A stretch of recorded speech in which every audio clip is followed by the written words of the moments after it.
안녕하십니까 시청자 여러분, 국민 여러분. 날씨가 조금 광기가 수그러지는 것 같습니다. 오늘은 조금 좀 이제 곧 가을이 온다 하는 그런 느낌이 아침에 들었습니다. 서울에는 습도는 굉장히 많았습니다만은 날씨는 좀 괜찮아진 것 같습니다. 오늘은 예정했던 3시에서 1시간 빨리 여러분과 마주 앉은 것은 제가 평소에 교우를 많이 했고 여러 가지 도움을 많이 받았던 11대 국회의원 임덕규 선배가 세상을 떴습니다. 그래서 오늘 조문하기 위해서 제가 좀 서두르느라고 1시간을 빨리 잡았습니다. 오늘은 제가 예고에서도 썸메일로 여러분에게 알려드렸다시피 어제 검찰에 출석한 이재명 대표에 대한 소회에 대해서 여러분과 같이 한번 생각해 보자 합니다. 사실 저는 지난 한 2, 3개월 동안 이재명 의원에 대해서 코멘트를 유보했습니다. 유보하고 그동안 그가 꾸준히 아침에 최고회의에서 연설하는 거, 독특한 걸음걸이로 걸어간 거, 그리고 그 복잡다단한 참 벌떼같이 덤벼드는 기자들 사이를 슬슬 지나가면서 탁탁 코멘트하고 던지는 것이 좋게 말해서 굉장히 세련됐어요. 간단 명료하고. 예를 들면 박근혜 대통령의 명령으로 이렇게 바꾼 것이 그거 죄가 됩니까? 탁 이러고 가서 전 대통령을 탁 걸어 잡는 그런 수법. 이건 아마 대변인을 했더라도 굉장히 잘했을 겁니다. 그런데 보면 볼수록 좀 안타깝고 애처로워요. 저렇게 해가지고 저 국민을 이길 수 있다고 생각할까? 정말 이재명은 그렇게 생각할까? 이것이 제 근본적인 질문입니다. 어제 특히 검찰에 출석하면서 출석 입장문을 제가 자세히 읽어보았어요. 그의 삶의 고뇌, 슬픔, 한 이런 것도 많이 어울려져 있지만 그 중에는 납득하지 못할 대목이 너무 많아요. 그래서 우선 그의 입장을 동정하면서도 적어도 이런 문제에 대해서는 이재명 씨가 확실한 입장을 보여야 한다 하는 것을 지적하기 위해서 우선 이걸 화제로 삼았습니다. 그리고 공교롭게 이재명 대표가 중앙지검에 아침 10시 20분인가 등장해서 13시간 동안 신문을 받고 그리고 또 조사한 기록을 3시간 동안 확인하고 그리고 나오는 동안 바로 그 시간에 그와 대통령 경선에서 피 터지게 싸웠던 윤석열은 대통령 자격으로 비행기를 타고 미국 대통령의 관저인 캠프 데이비드로 날아가고 있었습니다. 그리고 그러기 전에 또 자기 아버지 윤 교수의 3일장을 치르고 그리고 엄숙한 자세로 대한민국을 대표해서 날아가고 한 사람 중앙지검에서 검사들의 수사를 받고 참 인생의 음양이라는 게 참 기구하기 짝이 없다 그런 느낌이 듭니다. 우선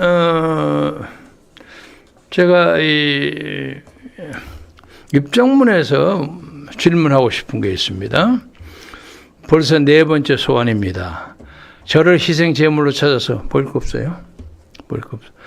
삼아서 윤석열 정권의 무능과 정치 실패를 감춰보겠다는 것 아니겠습니까? 없는 죄를 조작에 뒤집어 씌우고 자신들의 치부를 가리겠다는 정치 검찰의 조작 수사가 아니겠습니까? 여기에 이재명에게 혐의를 뒤집어 씌워서 한국의 검찰의 치부를 감추려고 하는 그 치부는 무엇일까? 얼른 생각이 나지 않는데 이재명 대표는 이 치부가 무엇인가를 밝히세요. 예? 우리도 좀 알고자 합니다. 저를 향한 무자비한 탄압은 이미 예정됐던 것이라. 그러니까 검찰의 소환은 각오하고 있었던 것입니다. 놀랄 일도 아닙니다만 국민들의 삶은 너무 나빠지는데 우리 국민들께서 대체 무슨 죄가 있겠습니까? 이건 참 말장난같이 보여요. 자기가 문제가 돼서 검찰에 끌려가는 것이 국민들에게 그 죄 없는 탄압과 동일시한다는 건 어폐가 있지 않아요? 국민들이 대체 무슨 죄가 있어서 이재명의 이 사건을 가지고 이렇게 참 지루한 결과가 어쩌면 빤히 보이는 그런 그 연속극을 계속 보고 있어야 합니까? 그건 정말 국민이 무슨 죄가 있습니까? 그 다음에 수백 수십 명이 이유 없이 목숨을 빼앗겨도 아무도 책임지지 않는 이 불안한 나라. 상상을 초월하는 폭력 통치 때문에 두려움과 공포가 만연한 나라. 수백 명이 사고로 목숨을 잃은 거. 그것은 무슨 정부의 책임이 있다는 것은 일차적으로 맞는 얘기입니다. 그런데 수십 명의 목숨을 잃은 것과 관련해서 우리는 이재명 근처에서 적어도 대여섯 명, 7명인가요? 6명 납득할 수 없는 이유 때문에 자살하거나 사라진 사람들이 너무 많아요. 오히려 국민들은 수십 명의 무슨 용산에서 이태원 사고라든가 무슨 홍수로 천재지변으로 벌어지는 사고라든가 이런 것은 분노하고 화딱지나고 정부를 공격하고 하지만은 어떻게 이재명 정치인에게 근처에서 벌어지는 이 문제에 대해서는 아무 소리를 안 하고 있는지 국민들이 굉장히 궁금해하게 생각하고 있습니다. 그래서 이 문제에 대해서는 아마도 모르긴 하겠지만 누군가가 조사하고 있다고 보고 있습니다. 자유의 이름으로 각자 도생이 강요되는 벼랑 끝 사회, 국민들은 절망적인 하루하루를 보내고 있지 않습니까? 우리나라가 완벽한 복지사회도 아니고 완벽한 자유민주주의 사회가 되기는 아직 갈 길이 멀지만 저는 지금 오늘 현재 이 시대에 대한민국 국민이 절망적인 하루하루를 보내고 있다고는 생각하지 않습니다.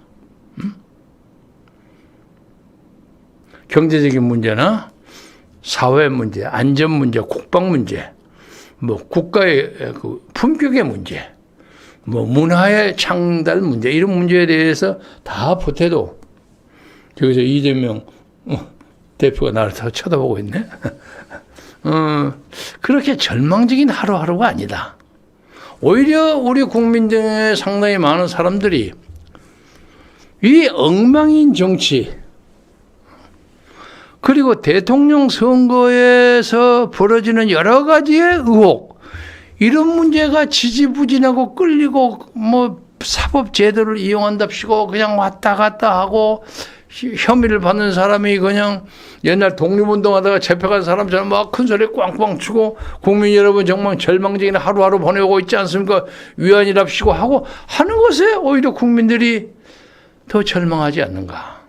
저는 그렇게 생각합니다. 그래서 많은 사람들이 이놈 사회 말이야 이거 정치가 개똥 같아가고 좀 옆에서 쳐다보기 안타깝다. 차라리 그냥 적당한 돈 가지고 그냥 외국에 가서 노후를 지르기 낫지 않는가. 이런 생각을 하는 사람이 적지 않게 있습니다. 예를 들면 평생 몇십 년 동안 성실하게 직장에서 일하다가 은퇴한 사람. 적절한 보장이 있어요. 다는 안 그렇지만 그러나 한 달에 적어도 한 400만 원 정도 이런저런 수입비나 보험이나 무슨 연금이나 등등으로 확보가 되는 사람. 그러니까 이 나라에 장성하고 성숙한 중산층이죠. 김은경 혁신위원장의 입장에서 낡아빠진 구닥다리 노인네라고 얘기할 수 있는 게 있겠지만 그런 사람들이 한국을 떠나고 싶어하는 사람이 참 많아요. 어디로 가느냐? 필리핀이나 베트남이나 가면 그 돈 가지고 편안하게 그냥 노후를 살 수 있다는 거예요. 한국 정치 신경 쓰지 않고. 이런 풍조가 상당히 많습니다.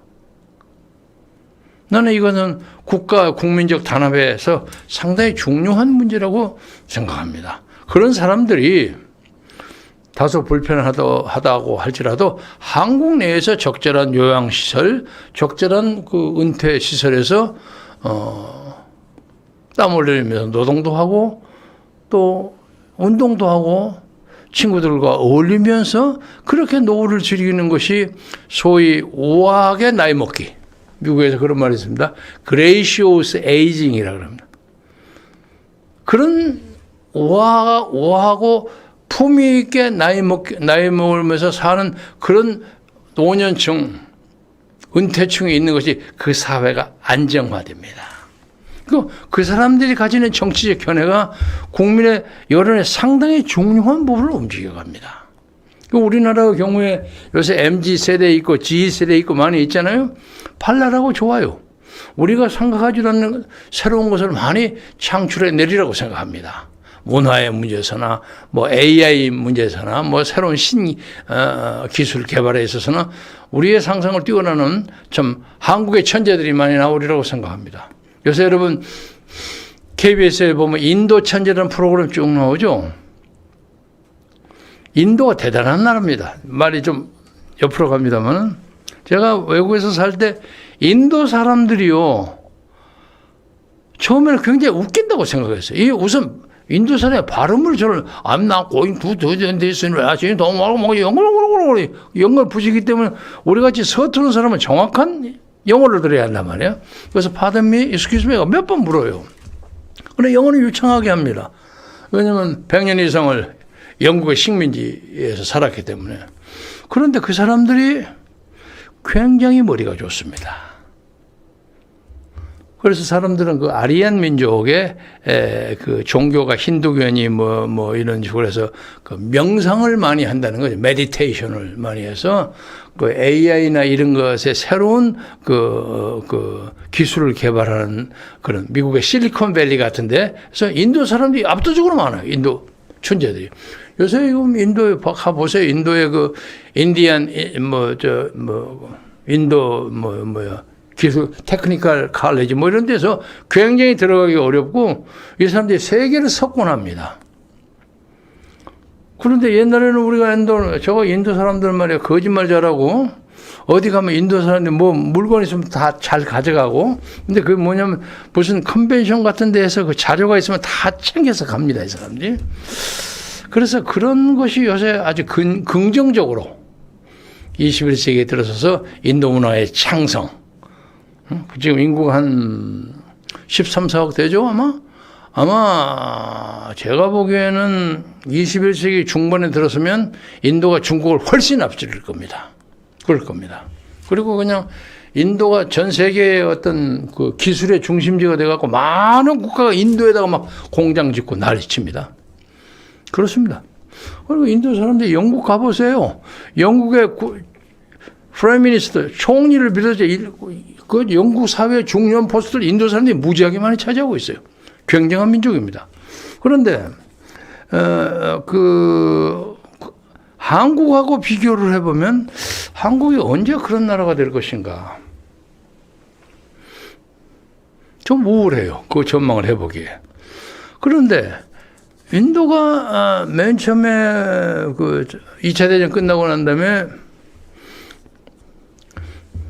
소위 신생국가들의 그 산업화, 인더스트리얼리제이션이라고 그러죠. 산업화 과정에서 굉장히 늦었어요. 늦어. 그거 생각이 길어요. 그런데 이제 인도의 지도자인 마하트마 간디 그리고 자와할랄 네루가 참 인도의 참 실질적인 국부입니다. 간디는 이제 윗분이고 그 양반들이 영국에서 배운 그 파리아멘터리 시스템, 소위 의회 민주주의 정치를 꾸준히 인도에다 집어넣었어요. 인도 사회에. 인도 사회는 뭐 브라만, 크샤트리아, 언터처블하고 아직도 사계성의 그 계급 구조가 있어서 상당히 국민화에 복잡합니다. 그런 나라에서도 꾸준히 민주주의를 집어넣었어요.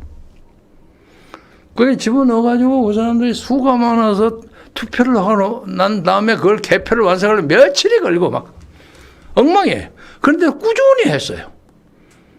그러나 오늘의 인도의 민주주의는 건전합니다. 부패가 없습니다. 선거 과정에 문제가 없습니다. 그래서 많은 사람들이 2차 대전 직후에 민주주의가 골치 아프니까 산업화 먼저 막 독재를 해가지고 막 소위 개발 독재라고 그랬죠. 개발을 빨리 하기 위해서 그 좀 딕테이터십을 해야 한다. 이런 사고방식이 많이 있어서 우리나라에서도 박정희 시대에 있었죠. 개발 독재 발상법이라는 게 있었는데 뭐 그것도 일리가 있습니다.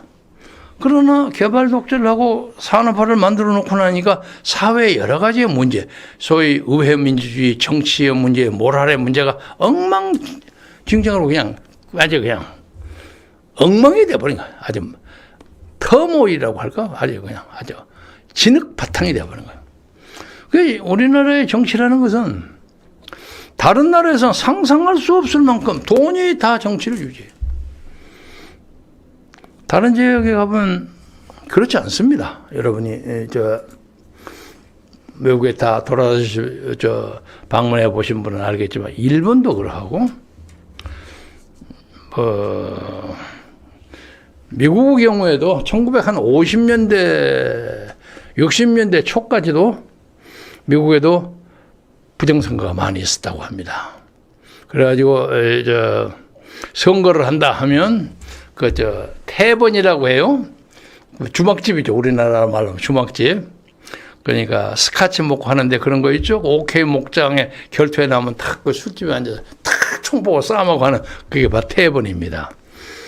그런데 저 아이오와나 뭐 와이오밍 같은 농장 많은 이제 그런 지역에 지역에서 이제 선거를 하면 사람들이 다 태번으로 다 오시오, 뭐 어디 하우스로 오시오, 면 다 차를 타고 이제 거기로 와요. 왜냐면 투표를 가려면 멀거든. 근데 차를 몰고 가려면 휘발유가 많이 드니까 한꺼번에 버스나 그런 걸 이용해서 한꺼번에 가요. 차 거기다 파킹해 놓고 거기 앉아서 이거 심심하니까 스카치 한 잔씩 합시다.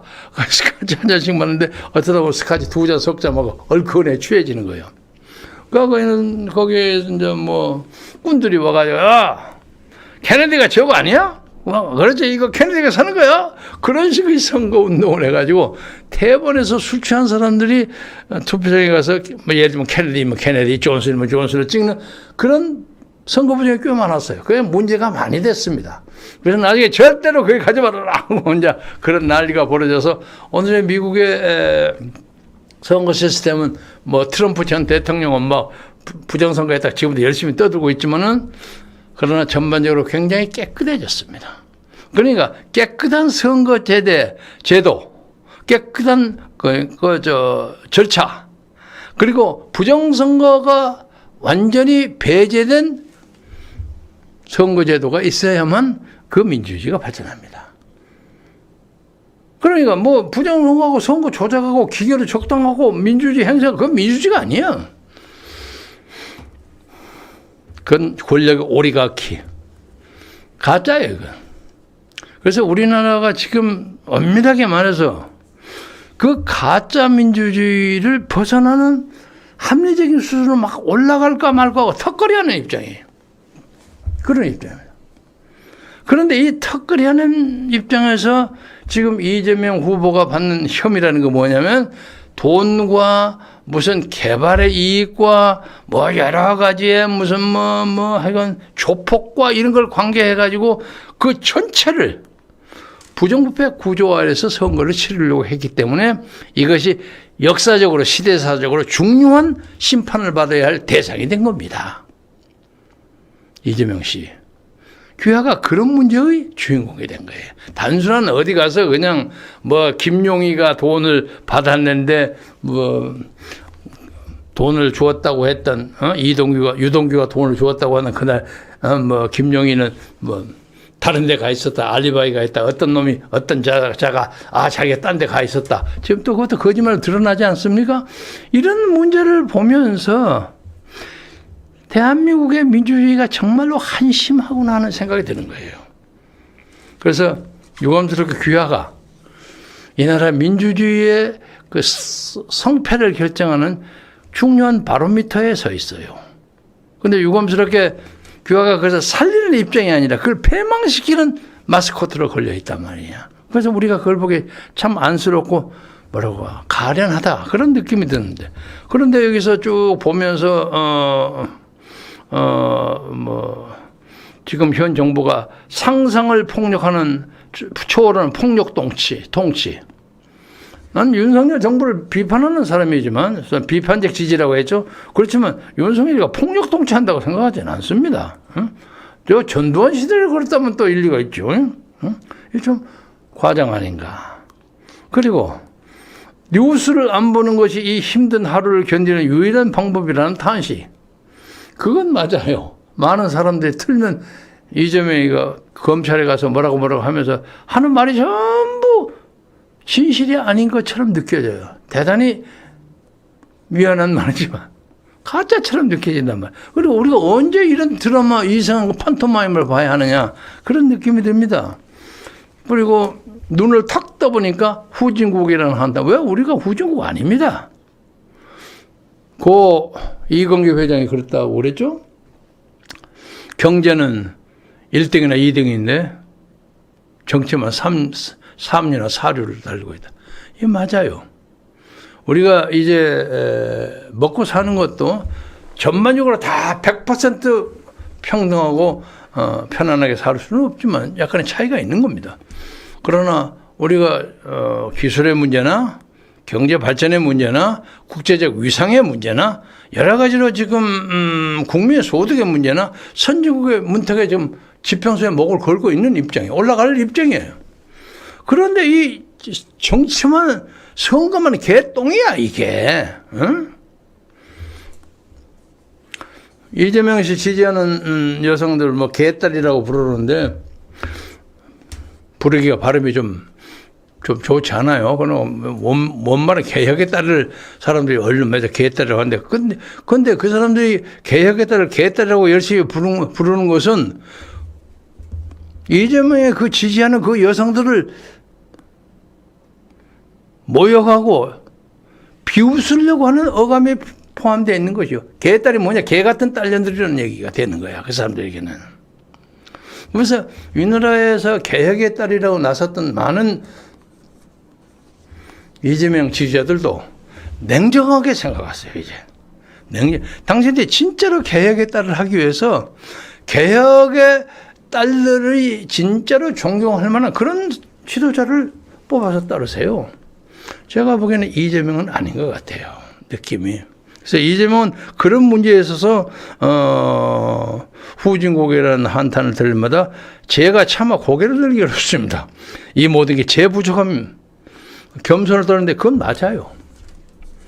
그건 맞아. 그래서 좀 안 됐어요. 요새 민주당 오늘 제가 점심을 먹으러 여기 국회 앞에 점심 먹었는데 헌정의 사람들도 많이 오고 어쩌고 했는데 어떤 사람이 하나 턱 나와서 선배님 먹어서 요새 민주당에 네가 당신만 있는 것 같더라 그러고 와서 웃었어요. 유인태입니다. 유인태. 저보다 조금 후배인데 국회 사무총장도 하고 바른말 빵빵하는 사람 있잖아요. 양심이 있어요. 그 사람들은 지금 앉아서 이재명 사건을 알기로 우습게 볼 거예요. 그래서 이제 그것을 다 종합하면 앞으로 민주당은 이재명 대표가 어떻든 간에 구속 면하기 어려울 것 같은 느낌 들고 또 9월 20일 날 시대를 마감하는 김명수의 시대가 끝나잖아요. 우리나라 사법체제도 많이 바뀔 겁니다. 그리고 무슨 구속 영장을 발부하느냐 마느냐 하는 것에 대해서도 새로운 대법원장이 나타나서 영장 발부를 함부로 장난치는 사람이거나 무슨 명예훼손 500만 원짜리 선고 1심 선고를 검찰이 구형한 것을 징역 6개월인가 8개월인가 때려버리는 참 어처구니 없는 판사가 있는 그런 체제가 많이 정리되리라고 생각합니다. 그래서 어차피 제가 보기에는 이재명 대표가 투옥은 면하기 어려울 것 같은데 제 이제 주요 관심사는 이 대표가 감옥에 앉아서도 민주당의 공천 작업을 주도할 수 있을 것인가 하는 문제가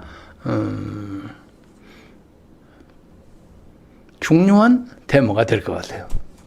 그러니까 지금 그렇게 될 경우에는 지금 민주당 안에는 아직도 이재명이라고 하면 어떤 방법으로 딱 지키겠다는 강력한 친명 조직이 있습니다.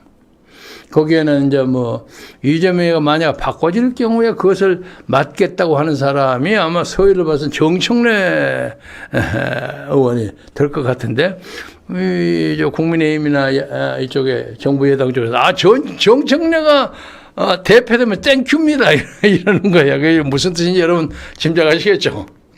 선거하기가 치르기가 훨씬 좋다는 거죠. 그리고 오늘 아침 번뜩 나오는 뉴스를 보니까 이재명 씨가 감옥사에 가서 공천을 주도하면서도 새롭게 선거대책위원장이나 이런 걸로 엊그제 물러났던 김웅현 전 혁신위원장을 다시 불러들인다는 얘기가 있어요. 그러니까 더 그걸 그러면 더욱 땡큐 하더라고요. 그래서 하여간 이재명 씨 어떻든 간에 공천 작업을 자기가 주도할 작업을 하리라고 봅니다. 그런데 이제 그것이 배가망신 당할 수도 있고 또 굉장한 부흥을 일으킬 가능성도 많지는 않지만 있다고 봅니다. 옛날에 그 옥중에서 출마하고 당선한 사람이 있어. 손주왕 의원이라고 그 양반 참 어거지로 자기 그 말을 잘하는 분이거든요. 그런 걸로 걸려가지고 투옥당했는데 옥중에서 출마해가 당선했어요. 아까 영웅처럼 뛰어나고 아주 거구의 사나이인데 돌아가셨죠. 몇 년 전에. 그 신화를 가졌던 사람인데 아마 이재명 대표도 자기는 인천 계양구에서 출마를 하는 것은 어렵겠지만 비례대표 같은 거 이름 놓고 난 다음에 옥중에서 선거를 진두지휘할 가능성도 충분히 있다고 생각합니다. 그러면 지금까지 지금 이재명의 신명 노선에 반기를 들었던 몇 사람들이 있죠. 그런 사람들이 그걸 따라서 거기를 따라갈 것인가? 복잡하게 얘기할 거 없어요. 보따리 사고 나갈 겁니다.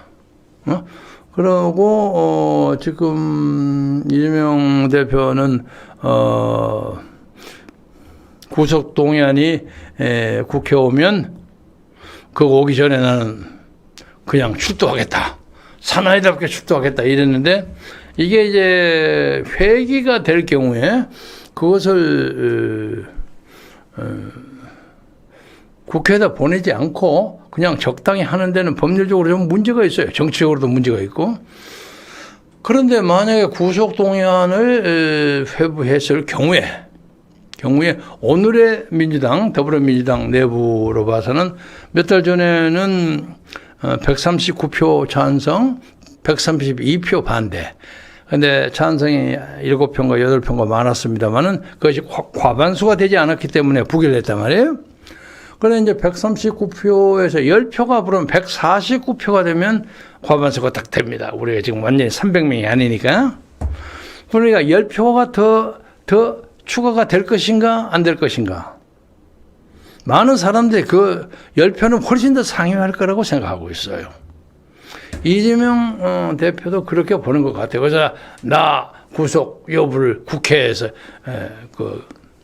동의안으로 상정하지 말 것. 이러고 이제 그러면서도 자기의 깨림직한 두고 나는 떳떳하게 사나이답게 나오겠다. 이런 입장을 취하고 있는데 볼만할 겁니다. 그 가을 전국이 볼만할 텐데. 그리고 이제는 영장 발부가 부결되지 않도록 백현동에다가 무슨 대장동 그 대북 송금 쌍방 우리가 다 걸어가지고 한꺼번에 종합 잡탕을 만들 거예요. 그러니까 어떤 영장 발부 판사도 구속영장 발부를 거부하기가 상당히 어려울 것이다 하는 것이 일반적인 관측입니다. 그래서 제가 이제 이런 문제를 가서 그전에도 제가 그런 얘기를 했습니다만은 이재명 씨가 인간적으로 이 문제에 대해서 진심으로 국민에게 사과하는 자세는 불가능한 것인가? 좀 안 됐어요.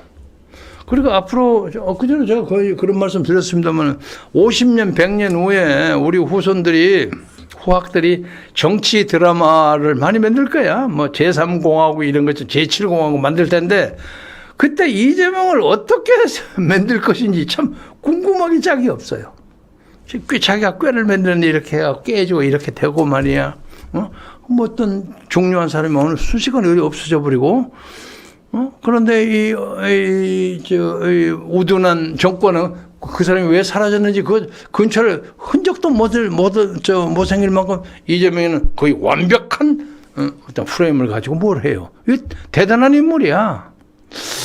그래서 그런 문제에 대해서 제가 오늘 제목을 과연 옥중에서 공천을 할 것인가 하는 제목을 붙였습니다만 그런 사태가 벌어질 경우에 한국의 정치가 도대체 뭐가 되느냐. 엉망진창이 되지 않을까. 그래서 많은 사람의 비웃음을 받지 않을까. 이 비웃음은 저 새만금 잼버리 잘못해갖고 각국 나라한테 조롱을 받는 것과 비교가 되지 않을 만큼 정치적 잼버리 꼴이 되지 않을까. 이것을 많은 사람들과 같이 걱정합니다. 그래서 우리가 이제 가을 바람에 선선히 불어오는 바로 직전에 있습니다. 한국 정치를 냉정하게 보고 민주당도 이 나라도 여당 야당과 좌우가 있어야 합니다. 누누이 얘기한 것처럼 자기 혁신 그런 것에 대해서 그런 문제를 국민이 이해할 수 있을 만큼 자체 정비를 해서 떳떳하게 정책과 비전과 이상으로 선거에 임하는 정정당당한 그런 승부의 장이 되기를 여러분과 함께 공동으로 기대해 보면서 오늘 말씀을 마무리하겠습니다. 감사합니다.